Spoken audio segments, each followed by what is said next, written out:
ఖైదీ number 150తో box office దుమ్ము దులిపేశాడు megastar Chiranjeevi. మొదటి రోజే మతి పోగొట్టే కలెక్షన్లు సాధించి తన స్టామినా ఏమాత్రం తగ్గలేదనే విషయాన్ని చాటి చెప్పాడు చిరంజీవి. చిరు మేనియాకి తెలుగు రాష్ట్రాలతో పాటు ఓవర్సీస్ బాక్సాఫీస్ కూడా షేక్ అయ్యింది. ఈ సినిమాతో మొదటిసారిగా 2 మిలియన్ మార్క్ ని సునాయాసంగా అందుకున్నాడు చిరంజీవి. అయితే గతేడాది 2 సినిమాలతో ఓవర్సీస్ బాక్సాఫీస్ ని కొల్లగొట్టి కొత్త రికార్డులన్నీ సృష్టించాడు ఎన్టీఆర్.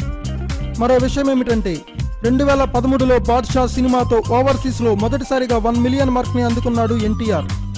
2016 సంవత్సరంలో ఆరంభంలో వచ్చిన నాన్నకు ప్రేమతో సినిమా ఎన్టీఆర్ కి మొదటిసారిగా 2 మిలియన్ మార్క్ ని ఓవర్సీస్ లో అందించింది.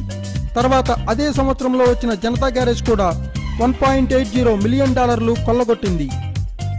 అంతేకాకుండా జనతా గ్యారేజ్ మొదటి రోజు ఓవర్సీస్ లో ప్రీమియర్ షోల ద్వారా $5,84,255 కలెక్షన్లు సాధించింది. ఈ రికార్డులన్నింటినీ చిరు ఖైదీ నెంబర్ 150తో బ్రేక్ చేసేశాడు. ఖైదీ నెంబర్ 150 సినిమా ఓవర్సీస్ లో మొదటి రోజు ప్రీమియర్ షోల ద్వారా $12,70,529 సాధించి జనతా గ్యారేజ్ రికార్డుని బ్రేక్ చేసేసింది.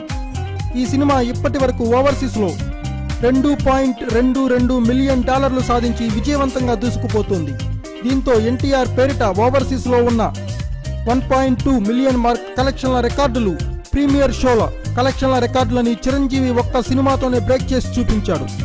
మరి చిరు మున్ముందు నెలకొల్పబోయే రికార్డులని ఎన్టీఆర్ బ్రేక్ చేస్తాడో లేదో తెలియాలంటే ఎన్టీఆర్ కొత్త సినిమా వచ్చే వరకు కానీ తెలియదు. Thanks for watching. Please subscribe our channel.